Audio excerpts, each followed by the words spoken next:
Hello, welcome back to BSLIVE. Let's continue with our explorations of ComfyUI nodes inside Blender.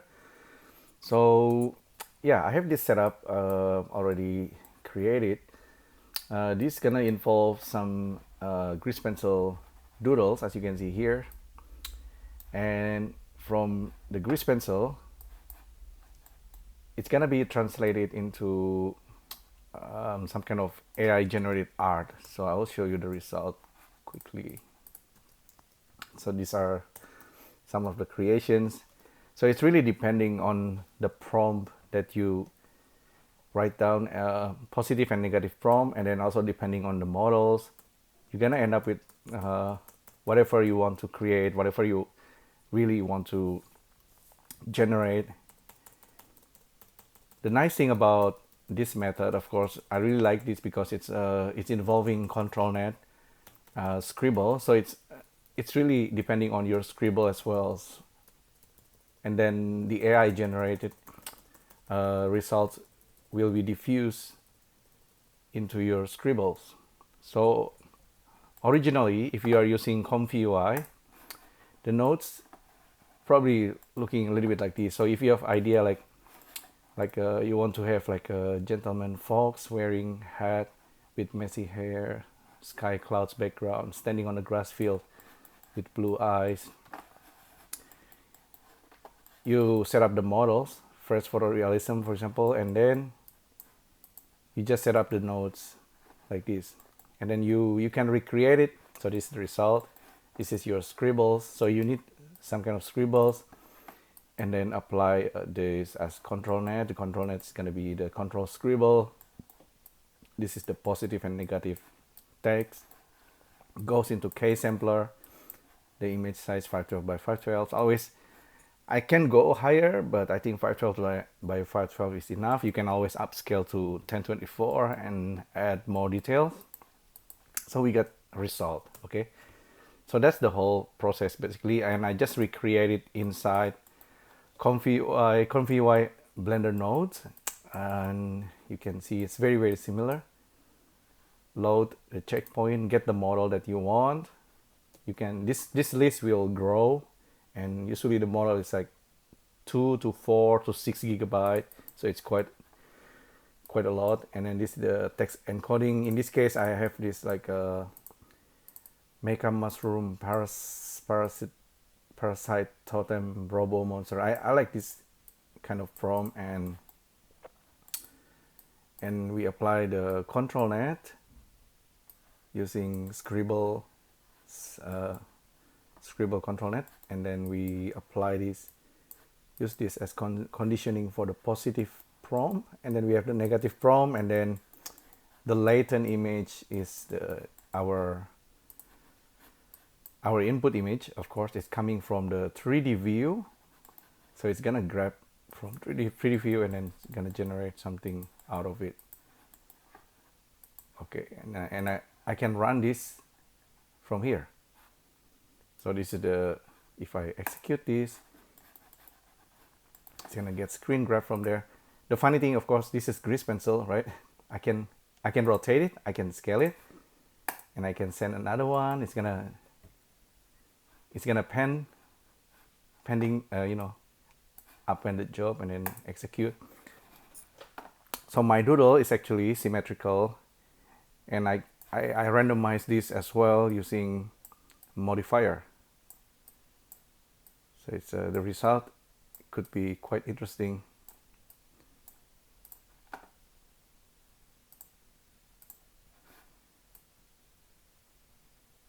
Oh, I have animated keying, auto keying. Let's turn off auto keying. And then with this guy over here, this is an object, right? I can turn off the rotation and scaling. So my artwork is 512 by 512.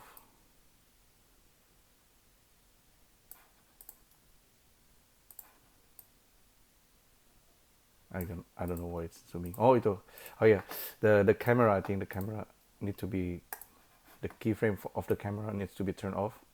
So now we have our artwork. The artwork is mirror, So we have this mirror, and we have noise, and I can draw. If I want to, I can draw more. So select the grease pencil, draw, enter draw mode, and I can start doodling. If this is I imagine like some kind of crabby monster, or could be like an insect as well, could be a crab. If I'm happy with drawing, just execute the node 3. It's gonna send it. Every time I do that, it's gonna send the prompt, and it's gonna generate something out of this doodle. So doodle ControlNet is really one of my favorite with the AI generated image. And in this case, we are using symmetry. So this is, it's really a lot of fun.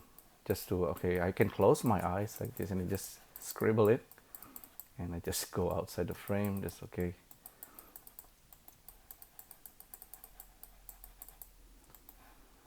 Execute, and maybe I don't really like this one too much. Zoom in, close my eyes, just doodle. Multiple legs. So it's like a monster, it's a crab. It's got multiple eyeball possible. Send it again.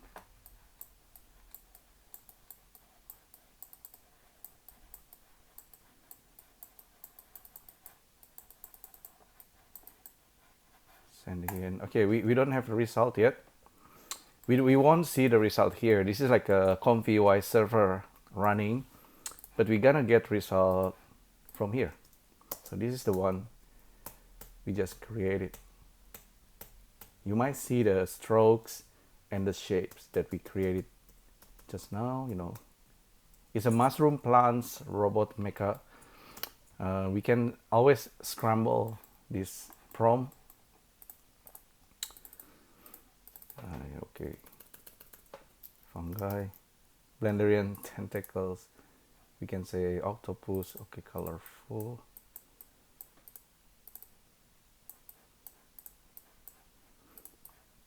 Make a octopus mushroom. Execute. I'll show you. Okay, we understand the whole process now. Okay, you can execute. There is a way actually to execute the node and have it looping. So when we execute, it's gonna execute indefinitely, I believe. Sorry. Oh, okay. Monster parasite. Let's get rid of this. So while we are changing things, it's gonna keep looping and doing the prompt. That's one way to do it. And so so while this is running, could change this, right? And then this guy over here will update. So my computer is M2 Pro 32 gigabyte. It's not the fastest, but it's actually not too bad. Actually, sometimes you have to allow your brain to think. It's probably a more elegant way to do generative AI because you're more thoughtful about what you're doing, right? So it's not like, okay, just generate and then it's gonna generate on every frame like 24 or 60 frames per second or more. It's just gonna be filling up your hard drive very, very quickly anyway with the AI generated. So if the AI is faster than your brain, of course the AI can do things faster than your brain, but in order for your brain to kind of have a bit of control, perhaps a slower AI it's a little bit better and more. It's better for your sanity, I guess. So this is all the generated stuff that we can create. Maybe I have to make this smaller. This is 512 by 512, so I can do this. Ideally I want to be able to just scrub scrub, and then whenever it stops, it's gonna run the process, which is what it's doing at the moment. So I can pick a frame of grease pencil. I can make animations of grease pencil. Currently, it's just symmetrical things that I like to do.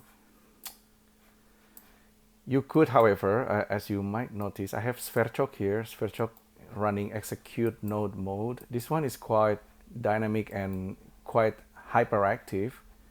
I set it up, okay, from the scene, check the scene and watch the scene. If the frame input between 5 and 20, like the way I set it up here, just run this operation, run this. So let me cancel this. Stop the looping, cancel. File, let me save. It's a, if I scrub anywhere between 5 and 20, you will see something's gonna happen. You can see here, suddenly here we have 162 batch running. Now, okay, this is like the trigger. I just let it running now. So what's gonna happen is Blender is gonna cycle over our grease pencil doodles, right? Which is this one. I can still scale it and stuff. Let me reframe this with the camera off. I can reframe. I can actually turn it upside down, but let's keep it sane for now.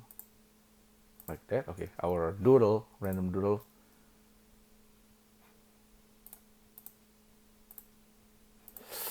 So Blender is gonna cycle through these anyway, and it's gonna, while it's running this guy over here. So our script actually running, but it's a little bit brutal, brute force. So what we need to do? Okay, this is the ComfyUI Blender node. Now it's running batch. It's like a looping things. It's running process each time, and it's gonna generate something, right? Based on the doodles that it sees at that particular moment. It's gonna run it and then do the processing, and we can see the result there. So it's a bit random. I know the process it's not yet ideal. I guess what I really want is Blender to go one frame and then send the job to ComfyUI. So currently it's not actually doing that. What it does is, like, I'm using Sverchok to brute force it to create the process to run first, and then Blender, I just let this running, and I can leave the computer, leave the machine. It's gonna generate result based on whatever currently showing on the 3D view. All right, it's pretty crazy, pretty brute force. See, it's still running. We have 150 MOs, I guess, and it's gonna generate something. Screen grab that 3D viewport and then use that scribbles as our input, and yeah, it's gonna do its job. Let's take a look at some of the result. It's quite insane. But you know, some of these I really like it. Some of this, you know, some maybe I don't. We get the fox there. So this could be like inspiration. So if you want to create artwork, I think Stable Diffusions in general can generate quite a nice background, and random abstract objects is also pretty easy to create like this. It's something, and then you can always take this as inspirations and then make your own. You can change the prompt and you can, you know, tweak whatever you like, but this is kind of giving you ideas of what you might want, or maybe you don't want to create. It's a mushroom, it's alien mushroom.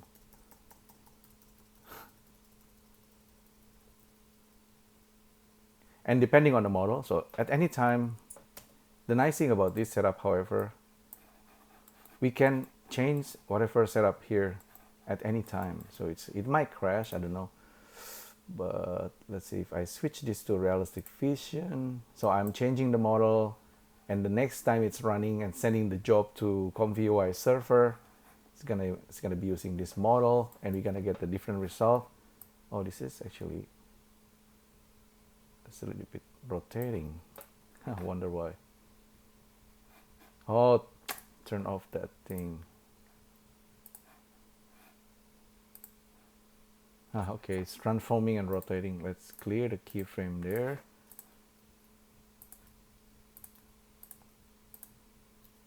Yeah, okay, now it's more normal. Did I also move the camera? Yes, clear the camera, animations. So it's almost like the whole setup here in Blender is almost like almost quite ideal actually.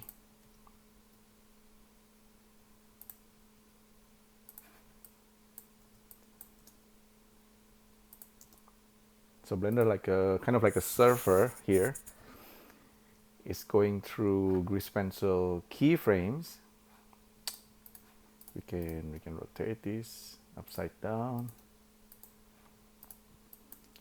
The AI doesn't care about whatever scribble. The scribbles in the future, this could be real time. Of course, ideally it could be real time running inside the game engine, and you do the scribble and it's gonna update in real time. Once it hits like a real time generations, then it's gonna be almost like a filter.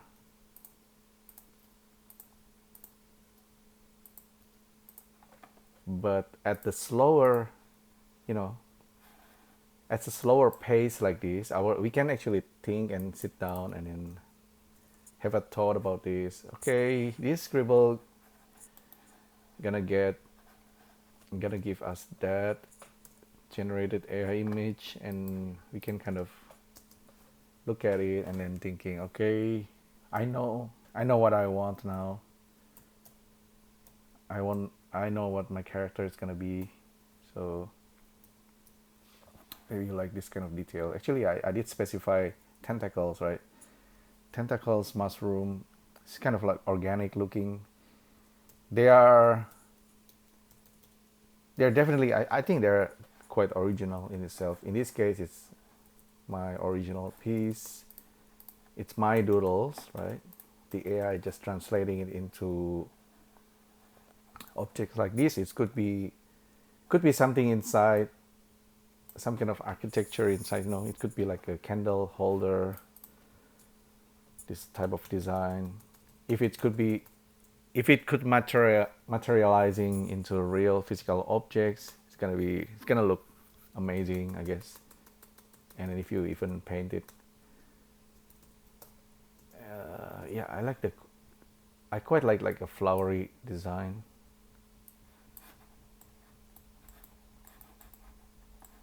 Scribbles, mushroom, flowery.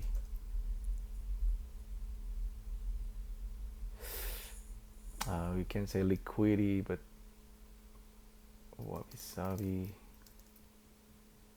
many eyes. So we can actually prompt whatever here. The negative prompt also, we don't want low quality, we don't want worse quality, we don't want, yeah, just anime photorealistic 35mm film. We actually want a photorealistic.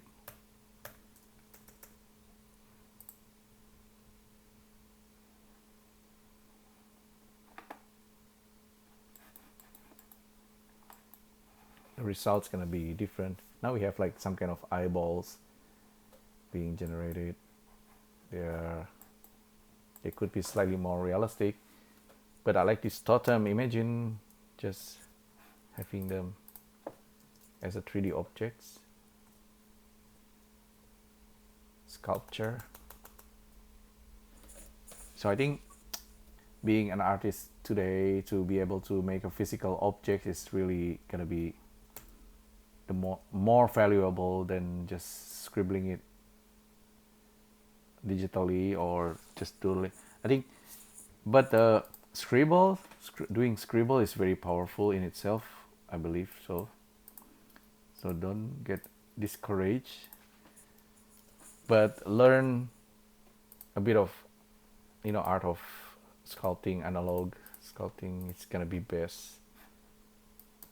Art is art. It needs to have some kind of message, I guess. The value will come eventually, but if you want to use your art to maybe to teach, I guess that's one way to approach art. That's one thing, or could be for meditations, I guess. Oh, by the way, I can turn this off as well. Keyframe for the. So I'm just, this is grease pencil objects. We can move it, we can rotate it, we can animate it.